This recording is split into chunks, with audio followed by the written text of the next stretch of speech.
I went and found this online just before starting here. The sound and picture are not good, so I'll keep the volume low.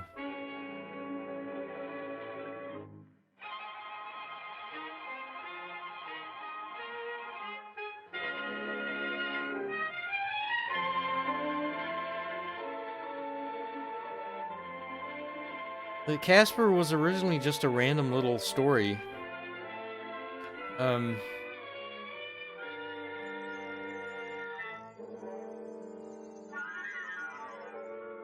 the audio on this cartoon is strange. It sounds like somebody added some bizarre stereo There are some sounds. people who believe in ghosts, and there are some people who don't. If you're the believe in ghosts kind, then this story is about one. And if you're the don't believe in ghosts kind, well, just for fun, this story is about one anyway. Just for fun, I think His name was Casper. that's the key phrase And he there. was surely the most unusual ghost there ever was, or wasn't, depending on how you feel about it. Every night, stroke of 12, his brothers and sisters scampered out joyously to frighten the folk of the neighborhood.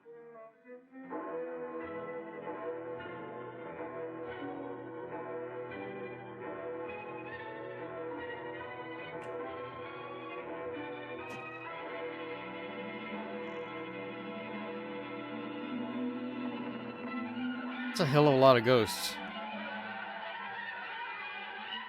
But not Casper. He'd rather stay home and not frighten people, which goes to show how unusual he really was. So these ghosts have their own house. Wake up, Casper! Time to scare people!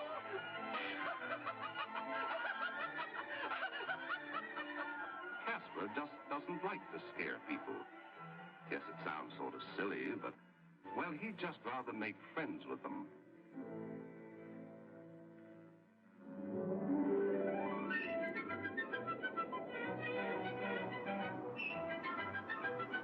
When I grew up seeing Casper cartoons on TV almost every morning before school.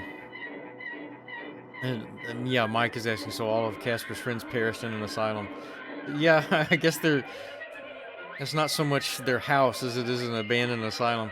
But there's a city, there's a full-on city that they're flying through right there. See, when I never thought Going on for ages, and Casper just couldn't stand it it's been any going on longer. for ages. What, ages meaning like 500 years, 1,000 years? But I never thought of Casper and his ghost friends. Now that's clearly a dead cat right there. But Casper decided to leave home to seek new environments where he might forget he's a ghost and make friends with the world. forget he's a ghost. So that's interesting. I never thought of Casper and the ghostly trio and the other ghosts as being dead people or being human spirits. I always thought of them as just being Morning, friend.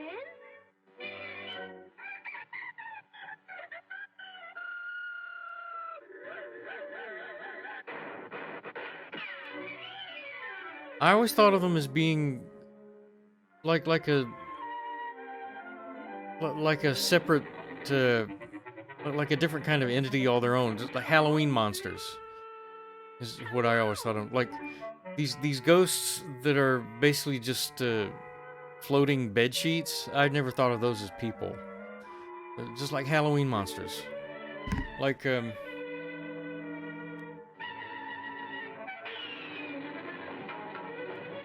like you like you know, when I was a kid we would dress up as monsters to go trick or treating. We never thought of Frankenstein as a medical experiment that cobbled together from bits and pieces of human flesh. He was just a Halloween monster.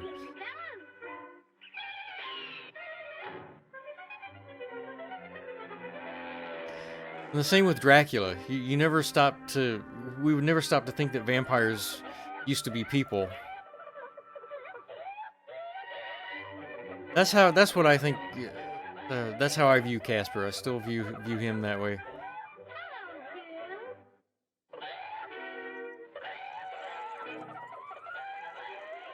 Yeah, somebody's definitely added some bizarre stereo sound effects. Yeah, Mike says Casper's a force of nature. It's no use. Somehow all those egg yolks stuck to him. This is scary old ghost. Yeah, Steve, his design was initially a little bit different.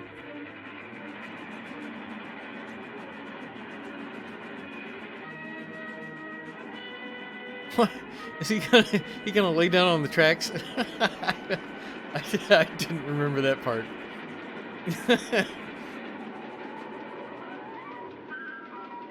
See, the train goes through him, but the wind. Yeah, it's inconsistent. This universe is inconsistent. I insist that the physics, that we establish what the physics are here. Yeah, I can hear the sounds, distant sounds of the train in my right ear. Definitely, the train moved off to the right.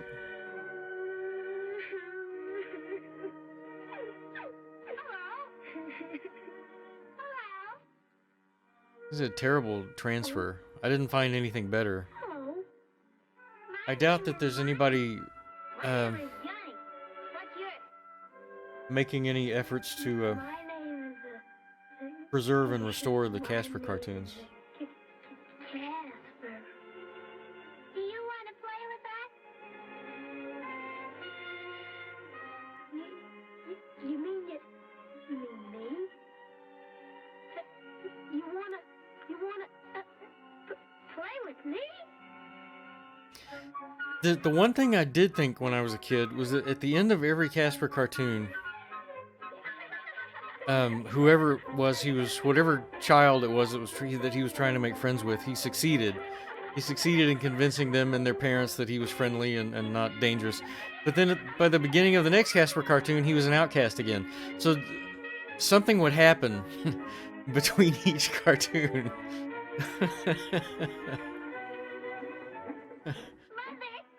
Yeah, that's my question, Mike. Is how did the ball go through the wall? Hello.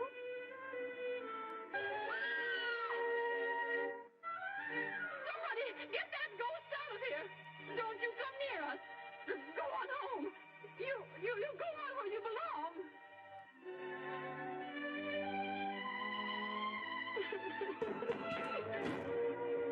Tell your mother I've come for payment of the mortgage.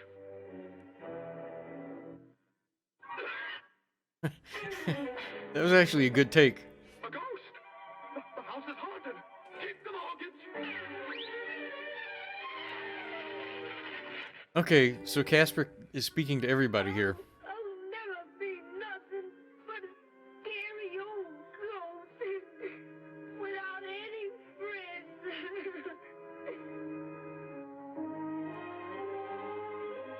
Okay, Casper won some friends by scaring off the landlord. Believe in ghost stories, kind. This is what happened. Oh, he's got clothes? Don't believe in ghost stories, kind. And she kissed him. Well, this is what happened anyway. He basically adopted a ghost. Yeah, that was weird.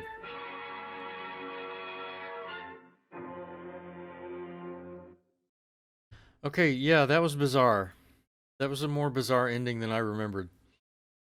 Um, yeah, it's gonna be difficult to try to parse that or interpret any meaning to that, and I don't think we should. It's just a silly story. Yeah, Mike, what would Chargeman Ken have done? He would have pulled out his laser pistol and made some new ghosts.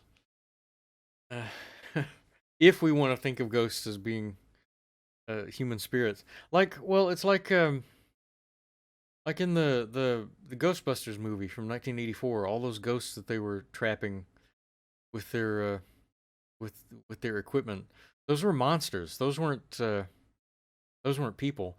I know that in the second movie there were a couple of ghosts that were there were some dead criminals that had been electrocuted or something, but yeah.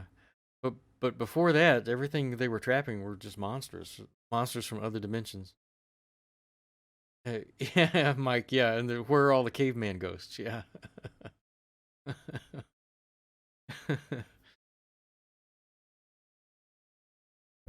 Yeah. All right. We've yeah, we've still uh got 12 people watching here. Let's see who all is on the list. I'm actually gonna uh look at the Twitch list here. We've got Carol, we've got Steve, Eric, um uh Carissa's here. Hi Carissa. Larry. Larry's here, Miranda, Mike, Fox Guy. There's a whole bunch of names on here that I think are not real or are Twitch bots. Um anyway, yeah, we've got plenty of people watching. I'm always glad to see so many people. We've got a we've gotten to where we regularly have about 10 people at every stream, which is good. I I find myself being frustrated sometimes with wishing that we had more people streaming, but then I was looking at some statistics, and apparently any stream that regularly has uh, more than 5 people at every stream is in like the top 10% of streams, which is either encouraging or alarming. I don't know which. Um, because there's so many people streaming now. There's just an astonishing number of people streaming now. Um, yeah, Mike. Some people stream for years with 0 viewers. Yeah, I've been streaming. Uh, on my personal channel on YouTube. I've been streaming. I've been streaming games almost every day for the past month. Um, and I have a second. I have a second YouTube channel where I just put my Fortnite live streams, and I get 0 views. Yeah, nobody ever comes to see those views, to see those streams. On my daily gameplays, sometimes Miranda comes in to see those. It's always nice. It's always nice to talk to somebody, no matter what I'm doing online. But I usually do those in the mornings. I haven't done any in a few days. Um, yeah, Mike says that's why I stopped streaming games and stream what I enjoy. Yeah. Um, yeah, and this is the movie thing is working out. Yeah, okay. So, does anybody have any questions about the Abbott and Costello movie that we're about to show? I know Larry may know something about this that I don't. I'm not an Abbott and Costello fan. I really don't know anything about them. I've done some reading about their careers, but I can't call myself a fan. I've never seen any of their movies. I didn't grow up with Abbott and Costello's comedy. Steve says it's great. Everybody's telling me that this is a great movie. Um, I do think that their Who's on First routine is one of the greatest comedy routines in history. That's one of my favorites. Outside of that, I really don't know much about them. Um, Larry, you still here? Uh, Steve says I'm a longtime classic horror fan. Well, good. Speaking of which, September, starting next week, um, I'm gonna start showing. Uh, Larry says check out their Susquehanna Hat Company routine. That's my favorite. That's your favorite. The Susquehanna Hat. Okay. Is that like the Susquehanna Hat? Is that kind of like the Niagara Falls routine? Is 'cause I've heard the phrase Susquehanna Hat. Larry says yes. Okay. Yeah, the slowly I turned. Yeah. I don't think I've seen the Susquehanna Hat routine. I've seen the Niagara Falls. I know the Three Stooges used to do the Niagara Falls routine. Um, Steve says I think it's a great blend of comedy and horror, and the monsters play it straight. Yeah, the Lon Chaney Jr. is in it. Bela Lugosi is in it. Um, they didn't get Karloff for it, but I believe they made another movie with Karloff in it. I think they made a movie where they met Karloff himself and he played himself. Am I right about that? But I do know that Abbott and Costello were incredibly successful. I know they had the tremendously popular radio career, and they successfully translated that into a film career and then into a television career. They had, I think, the most popular show on television for some time, and then after that, they had some cartoons. They actually had a television cartoon show, and then people got tired of them, and they just and you just don't see them anymore. Um, okay. Steve says Abbott and Costello meet the killer Boris Karloff was the title. Meet the killer Boris Karloff. Wow.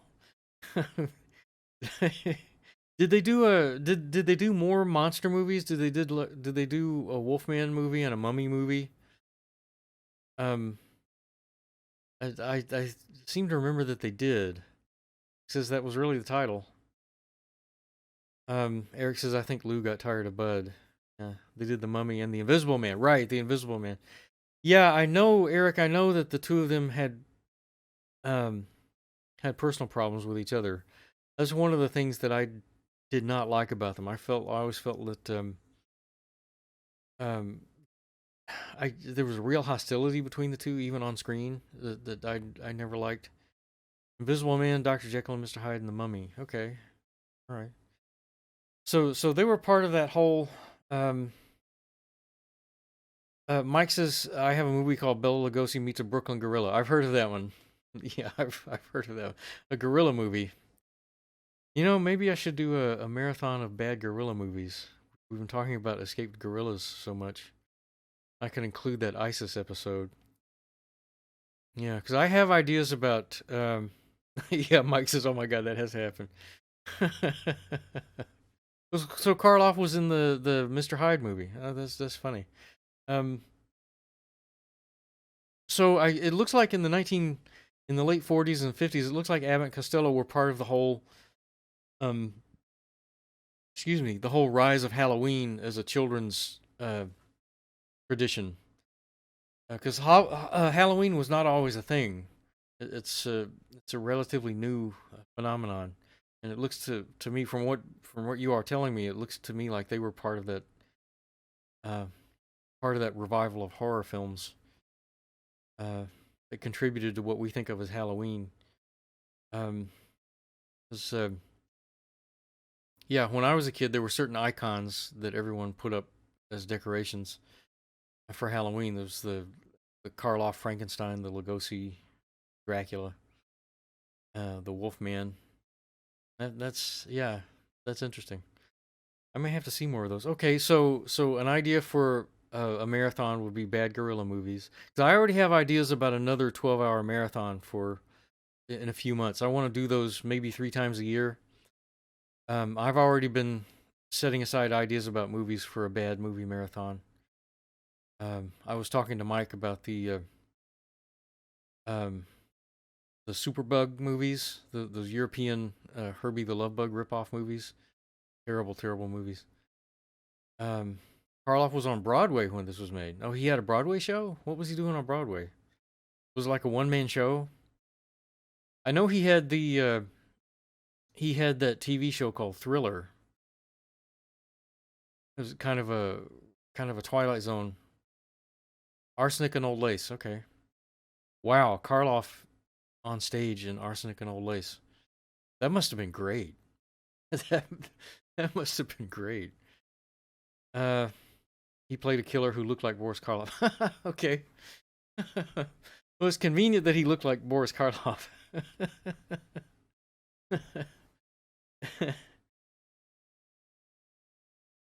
uh, Mike says another reason Abbott and Costello's popularity waned was Martin and Lewis. Okay, a new generation of comedians. Yeah.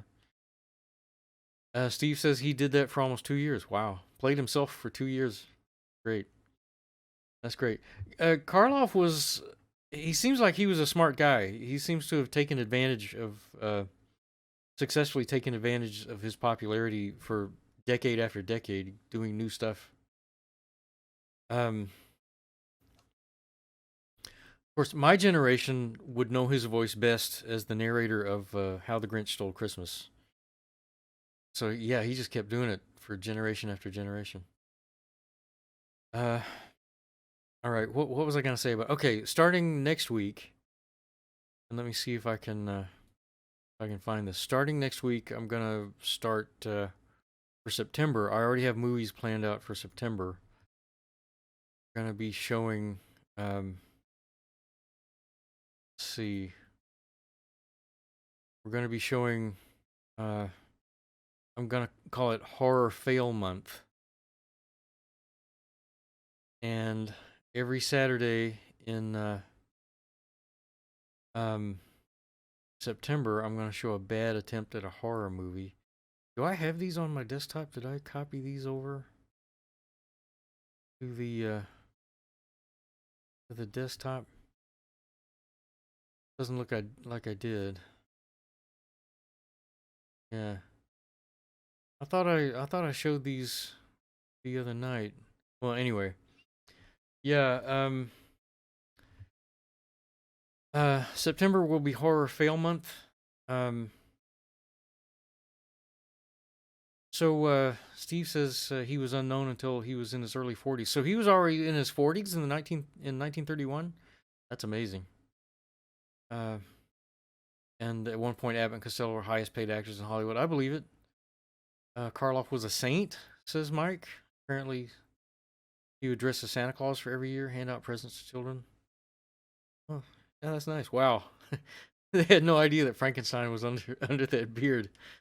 That's funny.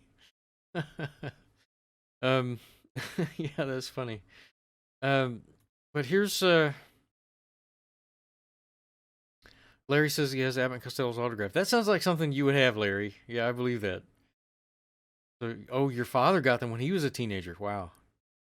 Yeah, he held on to those. Wow.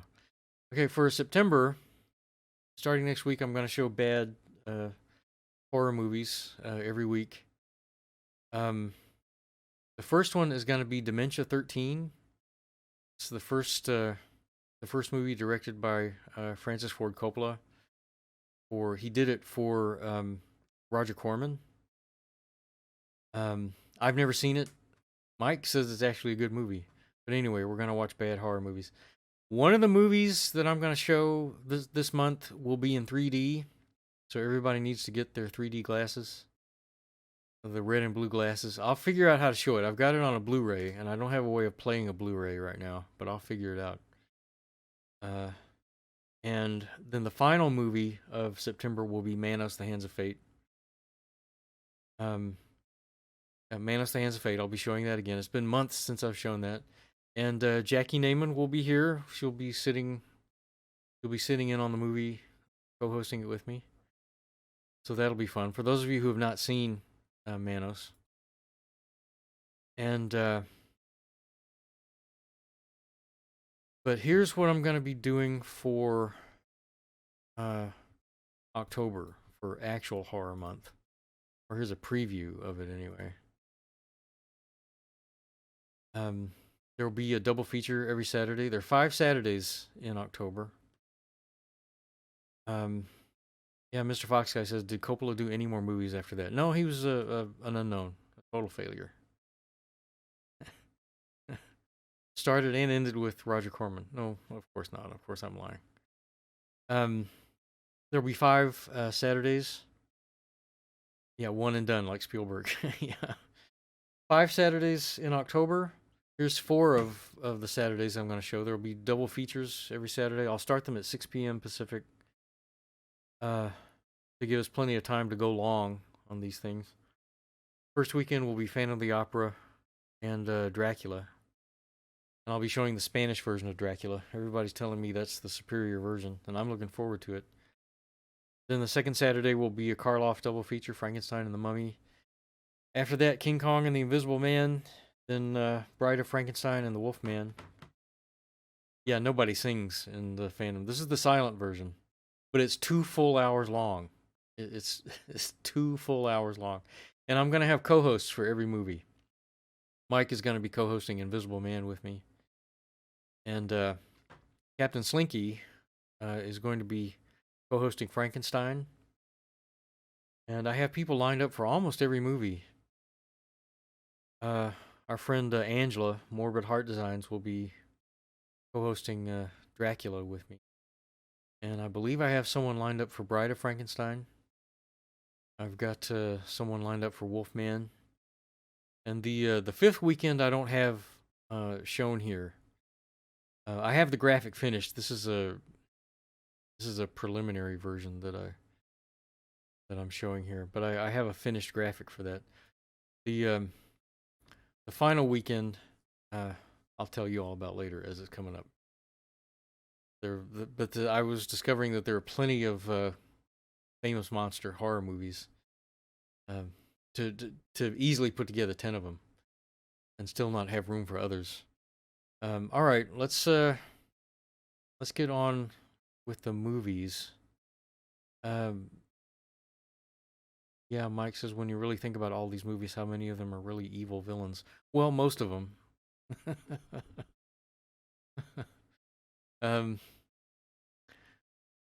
Well,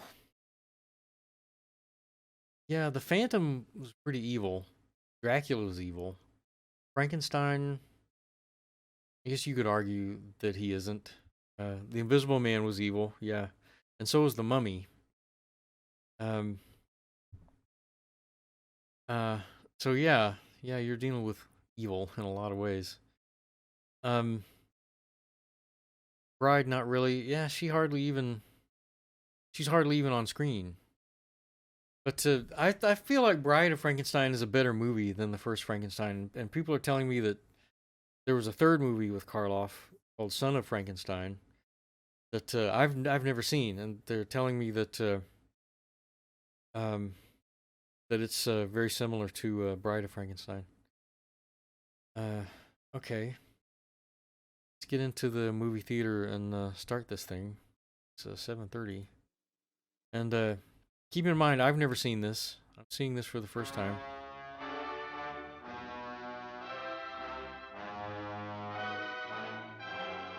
And it's a Universal picture too.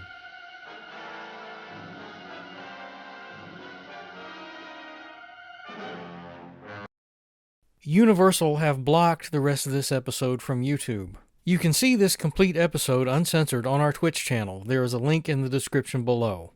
Please follow us on Twitch and join us every Saturday at 10 a.m. Pacific for more cartoons.